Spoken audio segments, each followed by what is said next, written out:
Bismillahirrahmanirrahim. Sebesar-besar kebajikan itu ialah berakhlak dengan akhlak yang baik, dan dosa itu ialah perasaan bimbang dalam jiwa, dan engkau tidak suka keadaan itu diketahui oleh orang lain. Hadis riwayat Muslim. Assalamualaikum warahmatullahi wabarakatuh dan salam Malaysia Madani. Nama diberi Alisha Erdina binti Syahrul Rizwan.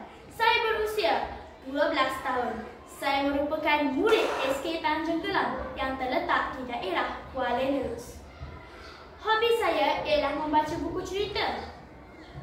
Oleh itu, saya berasa amat teruja untuk berkongsi tentang sebuah buku cerita yang telah saya baca yang bertajuk Budak Nakal Kesayangan Cikgu, hasil karya Quiliana Syuaimi. Pada pendapat saya, buku ini boleh dibaca bermula umur 9 hingga ke 14 tahun. Buku ini diterbitkan oleh Ana Muslim Sendirian Berhad dan diterbitkan pada tahun 2011 dan telah diulang cetak pada tahun 2012 dan 2024. Buku ini mengandungi 128 muka surat yang memperolehi muka surat yang penuh dengan warna-warni kehidupan. Buku ini mengisahkan tentang seorang budak lelaki yang merasai kesusahan menjadikan dia seorang kanak-kanak yang nakal.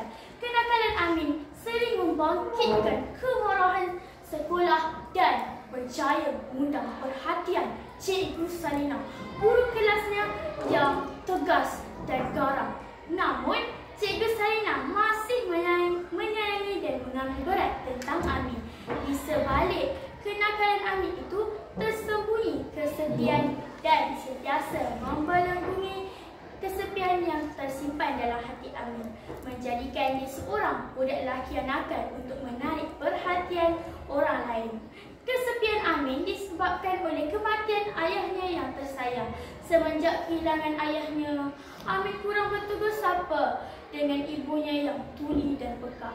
Bukan kerana tidak sayang akan ibunya, tetapi kerana keterbatasan komunikasi antara mereka. Namun akhirnya Amin telah berubah kerana tindakan dan kasih sayang yang ditunjukkan oleh cikgunya, iaitu Cikgu Salina. Begitulah kisahnya seorang anak malang yang kehilangan ayah serta kehilangan tempat berbicara. Mengapakah saya memiliki buku ini dan mengapa saya memilihnya?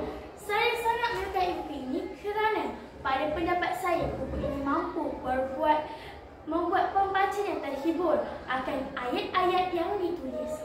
Selain itu, buku ini juga bermanfaat dan mempunyai banyak pengajaran yang boleh kita jadikan pedoman.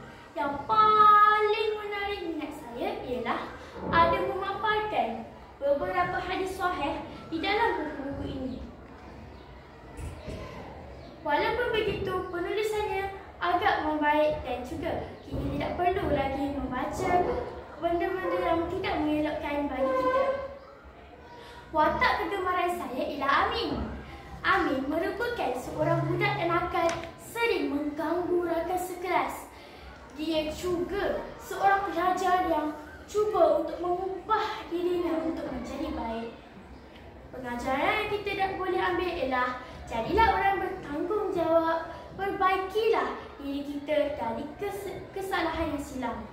Jangan salahkan takdir Tuhan. Sungguhlah manis buahku ini, buah dimakan dengan cepat. Berakhirlah sudah bicara ini. Semoga bisa memberi manfaat. Sekian, wabillahi taufiq wa hidayah. Assalamualaikum.